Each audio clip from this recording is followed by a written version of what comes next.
Hello, and welcome to video number 6 of Piano Pedagogues Key International video program.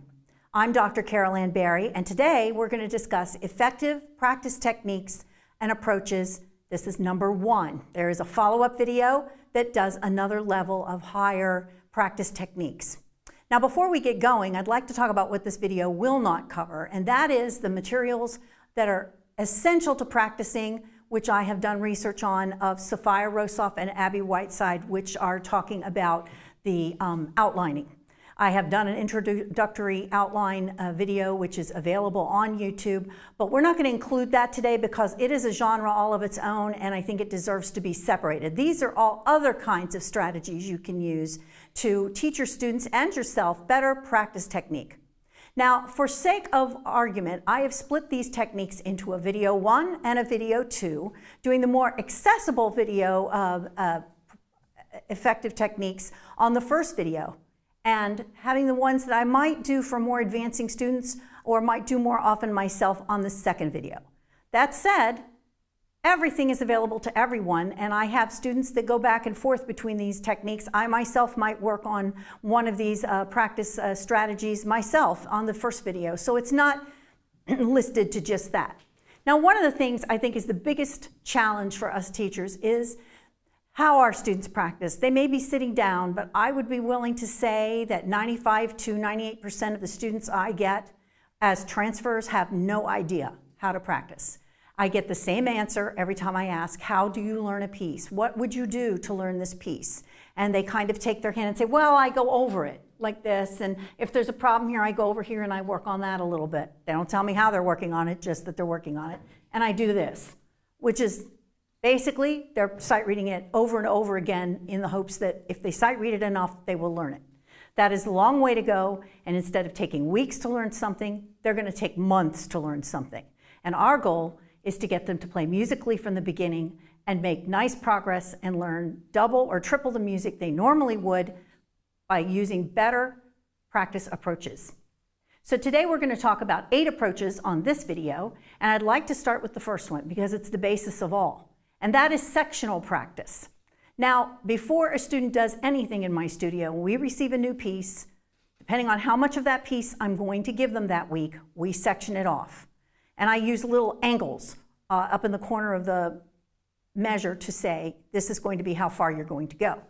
4 measures, 8 measures, 16 measures, units of practice that they can use to practice in those sections. Now you're going to say, that's all fine, but my students are not going to do that. They're going to go right through those sections and they're going to keep on playing.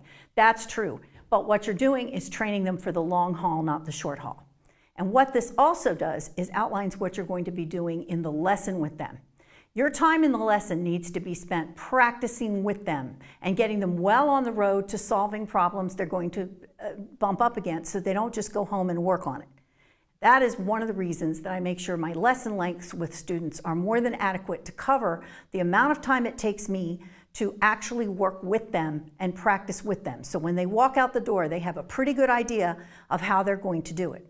The second thing I do once I break down those sections is we talk about exactly how we're going to practice. And today we're going to talk about some of those things. I do a lot with outlining, but we're not going to cover that today. We're going to talk about ways to make things that are difficult easy. Your job as the teacher is to make the hard or the difficult become easy, so it plays easy. If that happens, then, and you can get the worst parts of the piece worked out, things work dramatically better. So we want to capitalize on the best things that we can do early on to fix the problem things from the very beginning before they even start practicing it. So let's get started. The first thing is breaking it down into sections, which I do with a pencil and break it down. If we're doing 1 page of this piece, I break it down for them, and then we start to work at what do we need to do to make it happen. So I advise you at any level, no matter whether they're learning a 3-line piece or a 30-page sonata, you have to break it down. It's the first thing. And as they get older, I hand them the pencil and say, here, show me how you're going to break it down. And that's an educational strategy in and of itself. Don't just give them all the answers, get them to do it. So that's important. Now, the second one we're going to talk about is the Magic 9. And up on your screen, you're going to see the list of the Magic 9. It's broken down into individual practice ideas. And what I'm going to be doing today is using some of the most time-honored music that everybody teaches so that you get an idea of how it works, and then you can apply it to anything you like.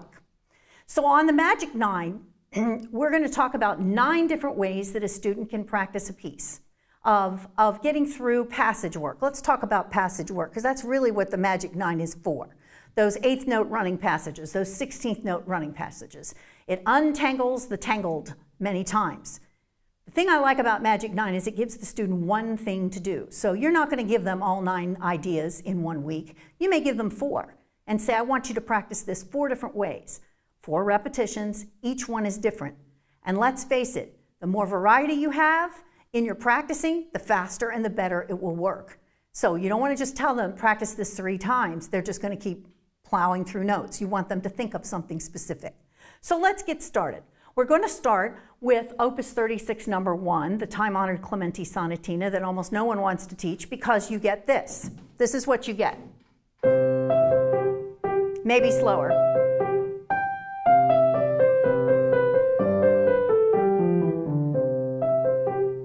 Here we go. If we get that far, we've done well. Then you get...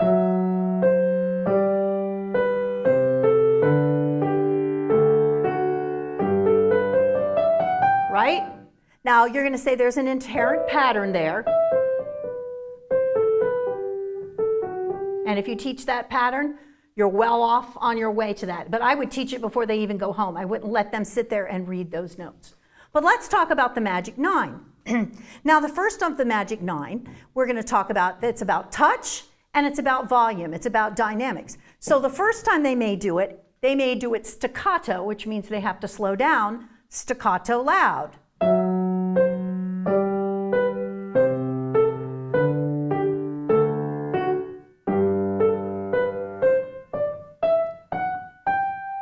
The second, now they can go back and do staccato soft.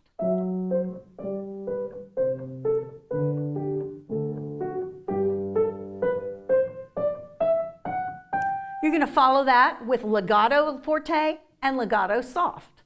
Now, let's talk about double notes. I love double notes. Now, what double notes does is it allows you to even out the fingers, even out the sound. I talk a lot with my students about a blanket of sound going over the keys. So double notes is simply doubling them.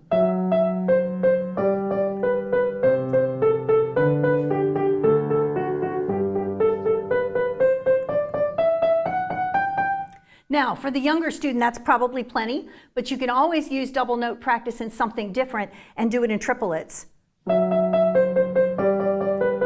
or sixteenths. So if you start with 4, then 3, then 2, then by the time they get back to this, they've worked out the problems. So that's double notes. Now, the next one is rhythmic practice, where you do the different versions of dotted 8th, 16th, and then 16th dotted 8th. So this, it might be like this.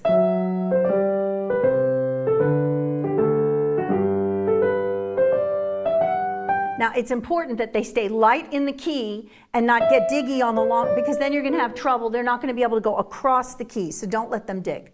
Now you do it the opposite way, which is a little counterintuitive.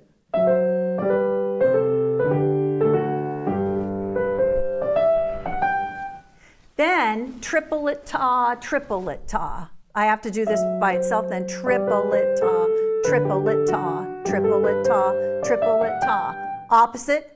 Ta, triplet-ta, triplet-ta. And that's the Magic 9. Now you're not going to ask them to do that passage 9 times in a day, but you might do the louds and the softs, the staccatos and the legatos in 1 week, and then experiment with a couple of those rhythms the next week. And it has untangled many a passage. By the time they get back to playing it as it's written, it seems easy. And you can get that done in a couple of weeks instead of them pounding through that with wrong rhythm and or jerky tempo in order to learn the notes. So that's Magic 9. Now let's look at another option that we have up on your screen. It's going to come Opus 36, number 2. This one's notorious for being a little difficult. This is the last 2 lines of it. So it's...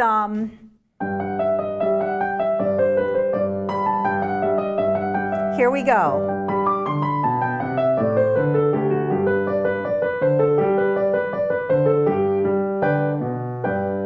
Imagine the possibilities of using Magic 9 on that and using, I think the rhythms would help.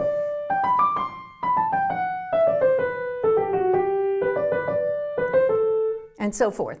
Now, when you're doing these rhythms and they're the opposite, like 16th dotted 8, it feels funny with the left hand, just leave the left hand out and work the passage alone so you're not spending all your time trying to figure out where the left hand goes with the right. So you can do that. This may also be a double note.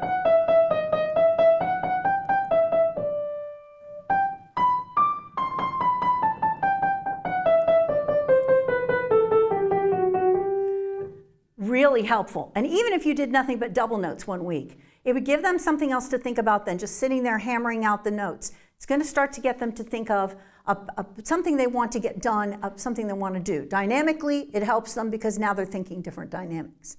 So Magic 9 is useful for any passage like that. And I'm going to be coming back and forth to some of these patterns, these pieces again, to show you the many different ways in which you can practice the same pattern. So that's Magic 9. And in the next video, we're going to talk about how we can reduce it and actually add to it and come up with a Magic 4. But I discovered that that's a little difficult for our younger students. They get a little overwhelmed when you tell them one pattern is, there's 4 or 5 things in a unit. We don't want to do that quite yet. So that's Magic 9. So we've done sectional, you've got it broken down into sectionals. You can do your passages with Magic 9. Now let's talk about slow and directional practice. Now, when I was going to school, the first teacher I had in college was all about slow practice to the extent of all else, which meant I was learning no gesture for speed.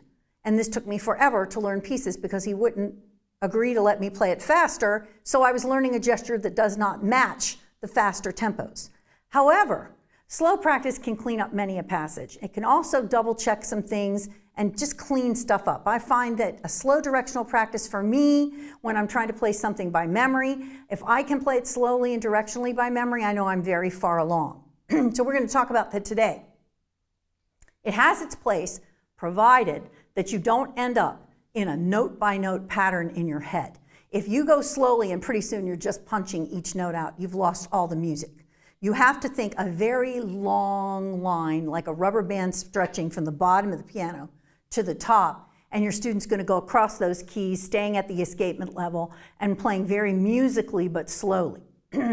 So let's talk about one way. Let's go to the Burgmüller Ballade, Opus 100, number 15. This one is notorious when you've got this. This can be difficult for a student new. So you want to work with that. They're going to come in and it's not going to be even. It's going to be, you don't want that. So you're going to, there's many ways to approach this piece, but one thing I would do is get them to practice it slowly, but you cannot dig into the keys, and to get them feeling comfortable across,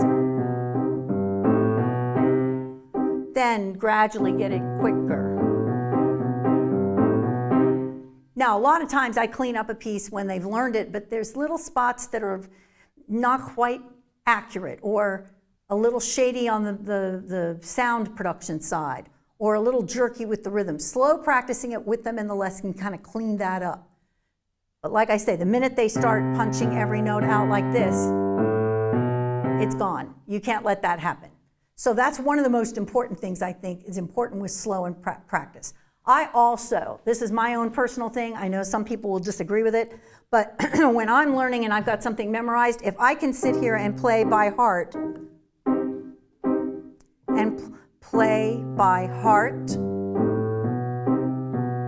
I have this confidence that builds. Like, okay, I've given my brain a chance to assess a little more of the detail of the line without just going on motor memory. And so I do a lot of slow practicing by memory just because it helps. Now, when I was working with Sophia Rosoff and the Abby Whiteside Foundation, one of the things they said is they wanted slow practice, but with all staccato, which isn't one of the Magic 9. But her idea was to keep you from digging into the key. She wanted it slow with every note separated. And there's something to be said for that. I tend to also play it legato. Some people will do it staccato. There's nothing wrong with that. She was big on letting the key go. Now, another place that we can look at is the Schumann album for the Young Hunting Song, Opus 68, number 7, measures 25 to the end.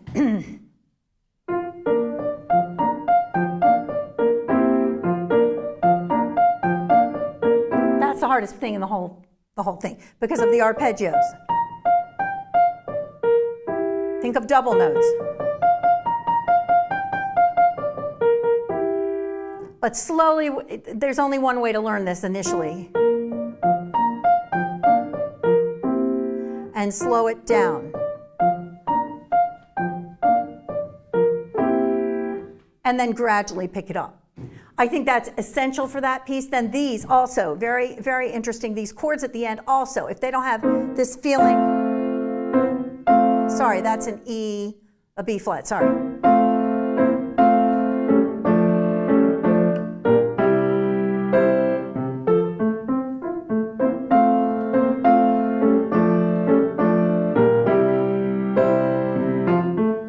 Has a little bit of everything. Has the B flat arpeggio, has the F major arpeggio, which is also the argument I make for teaching all of these skills separately. It's a shame to get a student to this level and they can't play the B flat arpeggio, but you're going to make them read one.